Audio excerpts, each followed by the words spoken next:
Action! Bonjour à tous et bienvenue dans cette nouvelle vidéo. Donc aujourd'hui on vous retrouve pas pour un vlog, on vous retrouve pour une vidéo capsule qui sera la première d'une longue série.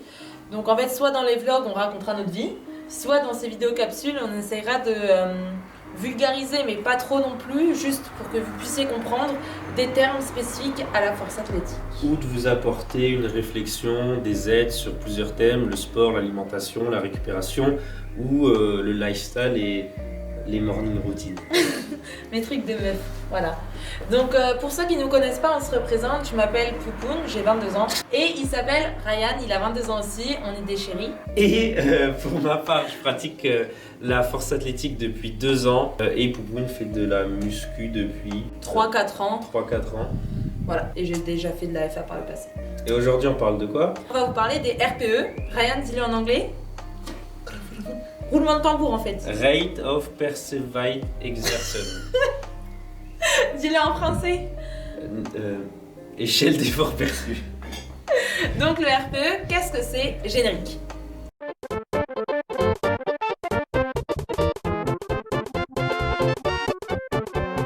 Alors, qu'est-ce que c'est les RPE? Comme dit avant, c'est une échelle d'effort perçu. Cette échelle, elle va de 1 à 10 et 10 étant l'effort maximal ressenti, c'est-à-dire que vous pouvez ni ajouter du poids, ni faire une répétition supplémentaire. Lorsque vous êtes RPE 9, vous pouvez soit ajouter du poids, soit faire une répétition en plus.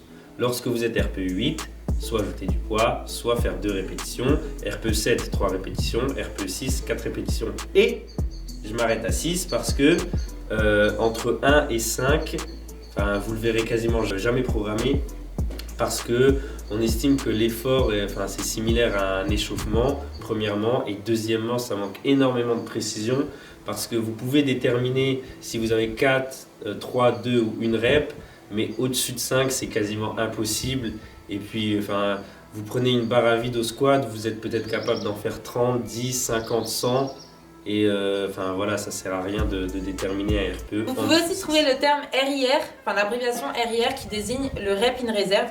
C'est le nombre de répétitions que vous avez en réserve par définition. L'idée étant que c'est la même chose, une échelle qui va de 1 à 10. 10, c'est la fin de votre répétition, vous n'êtes pas capable d'en faire une deuxième ensuite. RIR 9, vous êtes capable de faire potentiellement une deuxième répétition à la fin de votre série. RIR 8, potentiellement 2, RIR 7, 3, RIR 6, 4. Et pareil, entre 1 et 5, on n'utilise pas trop pour manque de précision. Et la distinction entre les deux, vous l'avez peut-être pas saisie là parce que c'est vrai que c'est compliqué à comprendre. Et d'ailleurs, beaucoup de gens confondent RIR et RPE. Et peut-être qu'avec un exemple, vous allez pouvoir le saisir plus facilement. Donc explique-toi. Ouais.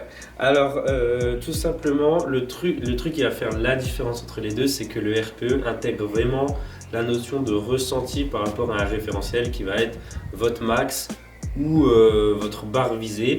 Et je vous donne un exemple, c'est que moi, la grosse barre que j'ai faite au squat, c'est 220. Je suppose que vous l'avez vu. Et si vous ne l'avez pas vu, allez voir. C'est pas là, c'est là. On mettra en lien. Oui, là, le lien, il est là-haut. T'es sûr?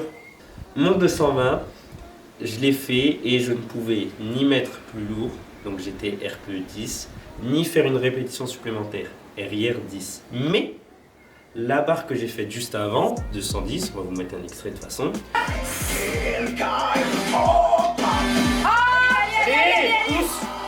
Je pouvais clairement pas en faire une deuxième derrière, donc RIR 10, mais vous avez vu, j'ai ajouté 10 kg, donc je dirais RPE 9. Et même la barre d'avant, mon 200, où je pense honnêtement, je devais être capable de faire une deuxième rep derrière, mais pas plus, RIR 9. En revanche, j'ai pu mettre 20 kg de plus, donc ça s'apparente, je dirais, à un RPE 7-8. Voilà. Et en fait, le point de RPE signifie pas 10 kg. Pour Ryan, c'est ce qui se passe parce qu'il a fait 200, 210, Oui. 220. Oui. Mais pour ceux qui ne le savent pas, en force athlétique, vous avez 3 CC en compétition. Et l'utilisation du RPE va être vraiment intéressante pour vous dire que votre première barre, ça va être un RPE 8, votre deuxième barre, un RPE 9 et votre troisième barre, un RPE 10. On utilise là clairement les RPE et non les RIR parce que sinon Ryan ne serait jamais monté aussi haut si c'était fié uniquement au RIR. Ouais, si je m'étais arrêté à RIR 9 ou 10, j'aurais jamais mis 220 kg. T'aurais peut-être terminé à 205. Ouais, voilà. C'est important, cette distinction entre RIR et RPE, elle est vraiment pertinente, je dirais uniquement sur du 1, 2, voire 3 répétitions, et au-delà, les deux ont tendance à se confondre. Partie 2. Alors en premier lieu, les RPE, c'est un outil d'autorégulation, c'est-à-dire que ça va vous permettre d'avoir une marge de manœuvre sur votre séance et sur toute votre programmation. L'utilisation des RPE va vous permettre d'ajuster en fonction de votre forme du jour. C'est vraiment ça l'utilisation principale des RPE, c'est-à-dire que un RPE 9 ne sera jamais une charge fixe, ce sera une fourchette. Par exemple, votre RPE 9 sera en fonction de votre forme du jour je donne un exemple, entre 140 et 150 kg. Et c'est ça va vous permettre d'ajuster si soit vous avez optimisé votre récupération, vous allez être sur la fourchette haute, alors que si vous avez mal dormi, vous avez fait du foot la veille ou que sais-je, vous serez plus sur la fourchette basse. Là, je vais vous prendre juste un exemple fictif pour que vous compreniez et que ce soit peut-être plus parlant pour vous. Imaginons qu'un dimanche, le dimanche dernier, Ryan me programme un RPE 9 au squat et cette semaine-là, j'ai bien mangé, j'ai bien dormi, je suis en pleine forme, je me sens bien, je mets 130 kg sur la barre. Si j'avais suivi un programme avec une progression linéaire, logiquement le dimanche d'après, j'aurais dû mettre 135 ou 140 kg. Or, avec les RPE, Ryan me programme une nouvelle fois un RPE 9 et cette fois-là, j'ai fait n'importe quoi au niveau de ma récup, j'ai fait n'importe quoi au niveau de mon alimentation. Et finalement, peut-être que mon RPE 9 cette semaine-là, il va être à 125 kg. Et la semaine d'après, pareil, il va encore me programmer un RPE 9 le dimanche d'après. Et là, d'un coup, au lieu de monter que sur du 140, je monterai peut-être à 142 immédiatement. Voilà. Ouais, c'est ça, exactement. Et mais l'idée, ça reste quand même d'ajouter une surcharge progressive. Vous pouvez peut-être vous dire, ok, j'ai tout compris avec les RPE, c'est le ressenti, etc. Ça signifie qu'un RPE 8 en très bonne forme sera mieux qu'un RPE 9 en mauvaise forme. Et pourtant, c'est faux. Un RPE, c'est une fourchette de charge. Et si vous êtes en forme, ça va être la valeur haute. Et si vous n'êtes pas en forme, ça va être une valeur basse. Et les RPE ont une certaine constance.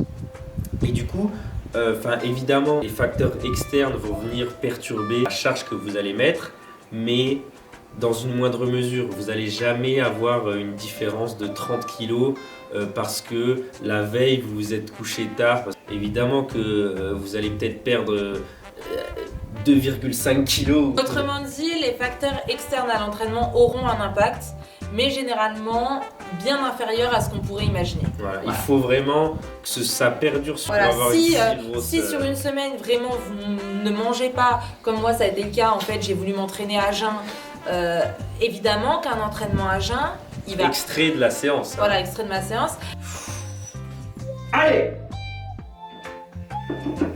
Allez, envoie. Lâche. Évidemment qu'un entraînement à jeun, il va affecter beaucoup plus la forme du jour que simplement parce que je me suis couché 15 minutes de plus tard que d'habitude. Ouais. Gardez en tête, fourchette. Partie 3, pour qui? Go! Les RPE, en fait, les RPE, ça s'adresse pas à tout le monde, ça s'adresse davantage aux confirmés qu'aux débutants parce qu'il faut vraiment que vous connaissiez et que vous sachiez où sont vos limites, comment votre corps fonctionne, etc. Et c'est plus facile quand on a des années d'expérience que lorsqu'on vient de débuter. La deuxième chose aussi, c'est que ça doit s'adresser uniquement à ceux qui font preuve d'honnêteté et qui ont compris les RPE comme un outil super de régulation de votre programme et pas comme un outil pour vous sucer sur Insta. L'idée étant qu'en fait, le RPE, ça doit pas être un outil pour dire « Ah ouais, j'ai fini ma rep à l'agonie, mais je suis RPE 8, sous-entendu, je suis capable d'en faire 2 après. » Écoute gros, non, quand ta rep elle est à l'agonie, on voit bien que t'étais RPE 10 et que c'était ton max du jour.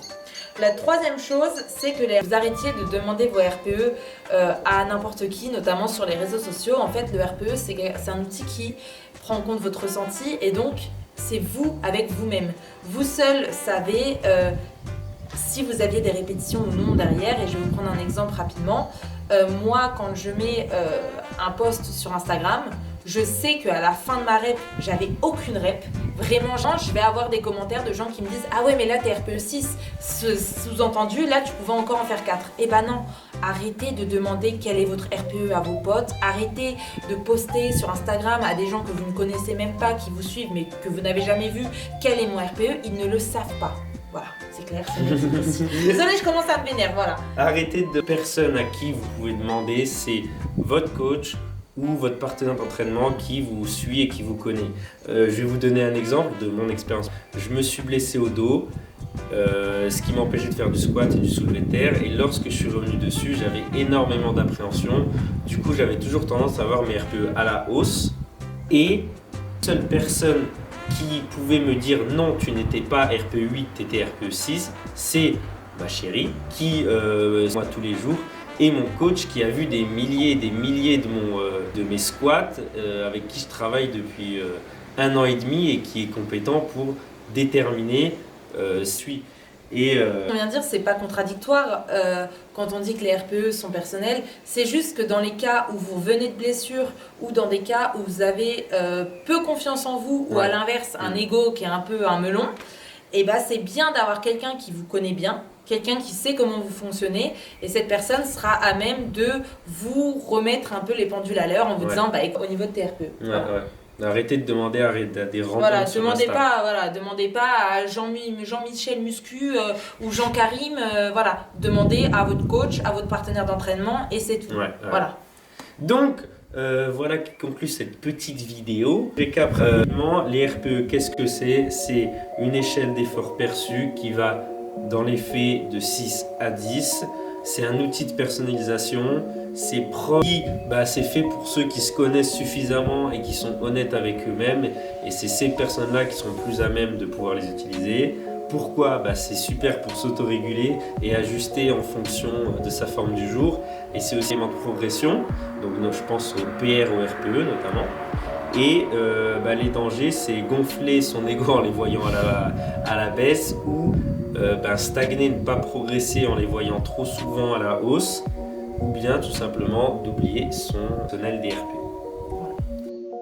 Alors oui, on a oublié de filmer l'outro parce que, on pouvait pas parce qu'il faisait trop nuit. Donc merci d'avoir regardé, abonnez-vous, likez, partagez, commentez, laissez tourner la vidéo en boucle pour nous donner des vues. Donnez-nous d'autres idées de vidéos, de thèmes que vous voudriez qu'on aborde. Et puis voilà quoi, la bise.